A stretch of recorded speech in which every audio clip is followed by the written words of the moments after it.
As one of the nation's most historic regions, there is a lot of energy and resources being poured into preserving that history. Let's welcome Dr. Grant Gilmore, Director of the Historic Preservation and Community Planning Program at the College of Charleston. We're glad that you're joining us.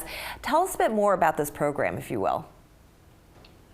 Right, so we're one of the strongest undergraduate programs in the country, and we're blessed to live and work in a great historic city like Charleston. Our students gravitate from all across the country to come here to learn within the Historic Preservation and Community Planning Program. That's great. And what projects are you working on currently? There's a couple that I'd love to tell you about, one of which has been for several years with our students. It's the Long Point Schoolhouse located over in Mount Pleasant.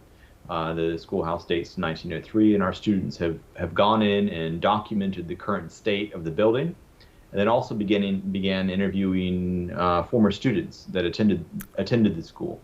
So we're looking at the space that the students were occupying and its impact on the local communities, and that's great for students to understand the history of African Americans in the American South, and our education system on a national level, really, all concentrated in this one little school building over in Mount Pleasant. It's very special because it is a wooden school building that survived through the years. Wow, that's incredible. So besides its story of survival, what other stories have you found within the walls of that school? So we also did a little bit of archaeology on the schoolhouse site this past summer, and we found a fair amount related to the students that were there in school. But then also the schoolhouse building was used as a residence from the 1950s all the way up until just about 10-15 years ago. Oh, wow. And so we found artifacts related to that. So as you might imagine, in a schoolhouse property, we found toys and things associated with kids. The coins that we found, 99% of them were pennies. Oh. And it turns out the house across the street they operated a penny candy shop in there. So to get the kids over there so that was from the 1930s to the 1950s. So there are little scatterings of pennies here and there that maybe a bully took from some other kid and and they lost it in the schoolyard. Wow. Writing utensils, we found a perfectly intact pencil, unusual for wooden objects to survive in the ground like that.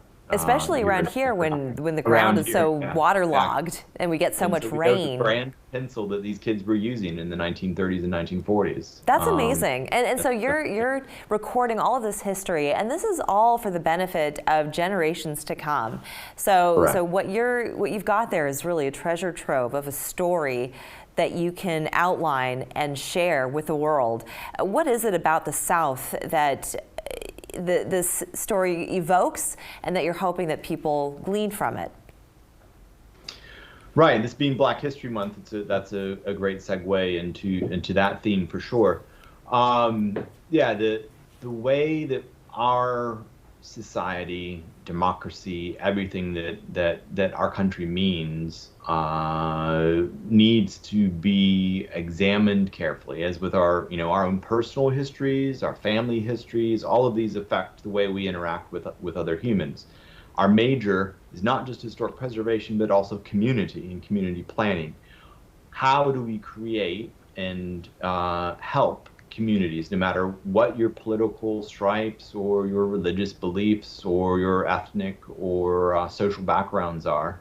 All of these dynamics within our country affect the future.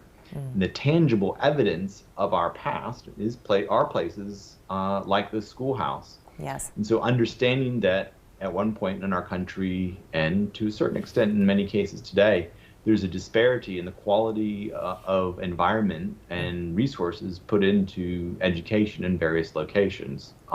There's a great disparity between the Charleston area and the rest of South Carolina, for example. Yeah. And we could find modern examples of the schoolhouse sort of situation, resource-wise, across the state. I just think that is absolutely fascinating. Very important to understand all of this in order to change it.